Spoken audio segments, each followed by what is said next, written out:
Hello super investors, बात करेंगे Broadcom group के बारे में और बात करेंगे 3 बैड न्यूज़ के बारे में, 3 नेगेटिव न्यूज़ के बारे में ब्राडकॉम के लिए जो कि आई है।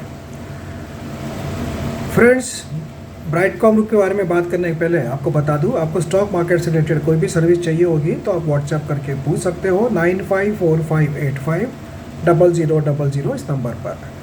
फ्रेंड्स, ब्राडकॉम ग्रुप में आज भी गिरावट देखने को मिली, जबकि मार्केट प्लस में था। 14 रुपीज़ 80 पैसे पर फिर से, मतलब 15 रुपीज़ का लेवल ब्राडकॉम ग्रुप ने फिर से तोड़ दिया और 1.60% का आज डाउनफॉल देखने को मिला। एम ऑर्डर की बात करें तो 12,500 शेयर्स की एम ऑर्डर लगी हुई है बाइंग के लिए, पर जो कि कोई इतनी इम्पॉर्टेंट नहीं है। आज वॉल्यूम काफ़ी ड्राइप होते हुए देखने को मिला। 1,91,00,000 शेयर्स ट्रेड हुए हैं एनएससी और बीएससी मिलाकर, और डिलीवरी परसेंटेज ऑब्वियसली जब वॉल्यूम कम होता है तो डिलीवरी परसेंटेज हमें बढ़ते हुए देखने को मिलता है, जो कि 50% से 50% हुआ है। फ्रेंड्स, अब पहली बैड न्यूज़ क्या है? पहली बैड न्यूज़ यह है कि आज तेलंगाना हाई कोर्ट में ईडी वर्सेस ब्राडकॉम ग्रुप का जो हियरिंग था, आज भी कुछ भी हियरिंग हुई नहीं, सुनवाई हुई नहीं, और फिर से नेक्स्ट डेट मिली है 7 जून।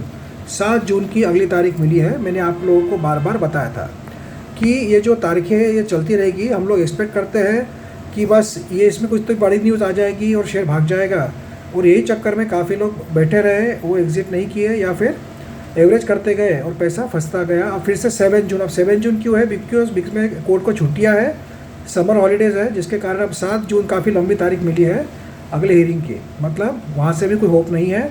अब 9 मई को जो सैट की हियरिंग है उसमें भी कुछ होगा ऐसा मुझे लगता नहीं है, क्योंकि वो दोनों लोग ज्वाइन हुए कि नहीं नए ट्रिब्यूनल में वो भी पता नहीं, और वो होंगे भी तो उनके पास केसेस जितनी पेंडिंग होगी तो वो भी हो सकता है वो भी अगली हियरिंग की तारीख दे। बट देखते हैं, लेट्स होप 9 मई को कुछ आ जाए।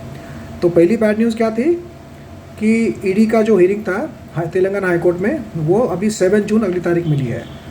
दूसरी बैड न्यूज़ ये है कि एनएससी और बीएससी दोनों की ओर से सर्कुलर निकल चुका है, फाइनल हो चुका है कि ब्राडकॉम ग्रुप 26 अप्रैल से 26 अप्रैल से जेड कैटेगरी में जा रहा है। मतलब अब जेड कैटेगरी में ब्राडकॉम ग्रुप का शेयर शिफ्ट हो जाएगा। हम लोग ओपन करके देखेंगे तो हमें जेड कैटेगरी दिखाएगा ब्राडकॉम ग्रुप का शेयर। तो ये थोड़ा सा है बैड इम्पैक्ट पड़ेगा थोड़ा सा इसका ब्राडकॉम ग्रुप के रेपुटेशन पर। जेड कैटेगरी में रहना कोई भी कंपनी के लिए अच्छा नहीं होता है। तो अब जेड कैटेगरी में शेयर फाइनली जा रहा है। वैसे नोटिफिकेशन एनएससी बीएससी की ओर से निकल चुके हैं। इसका इम्पैक्ट क्या हुआ है?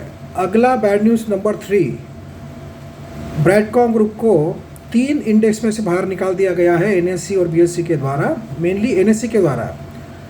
Nifty micro cap 250 index fund से भी ब्राडकॉम ग्रुप को बाहर कर दिया गया है। Nifty total market index fund से भी ब्राडकॉम ग्रुप को बाहर कर दिया गया है, और निफ्टी 500 वैल्यू 50 इंडेक्स फंड से भी ब्राडकॉम ग्रुप को बाहर कर दिया गया है निफ्टी के द्वारा। अभी बीएससी की ओर से कोई नोटिफिकेशन आया नहीं है, अपडेट आया नहीं है, बट निफ्टी के तरफ से 3 इंडेक्स में से ब्राडकॉम ग्रुप को बाहर कर दिया गया है। उसका कारण ये है कि ब्राडकॉम ग्रुप का शेयर जेड कैटेगरी में जा रहा है, इसलिए। अब इसका इम्पैक्ट क्या होगा? इसका इम्पैक्ट ये होगा कि ब्राडकॉम ग्रुप में बचे हुए सिर्फ 3 म्यूचुअल फंड का होल्डिंग है, वो भी एग्जिट करते हुए देखने को मिलेंगे। क्योंकि मैंने आपको जो बताया था पहले भी, सब लोगों को लगता है म्यूचुअल फंड की बाइंग हो रही है, वो सिर्फ इंडेक्स में होने के कारण वो लोग बाय करते हैं, ना कि खुद के खुशी से वो लोग बाय करते हैं। उनको जो इंडेक्स फंड होता है उनको वो मैनेज वो हिसाब से प्रोपोर्शन में रखना पड़ता है।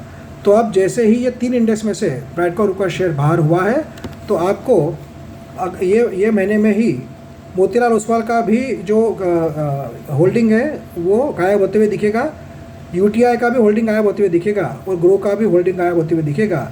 क्योंकि ये तीनों फंड इसी तीनों फंड में, फंड हाउस में जो इंडेक्स में का उनका जो इंडेक्स फंड है उसका था होल्डिंग ब्राडकॉम ग्रुप में।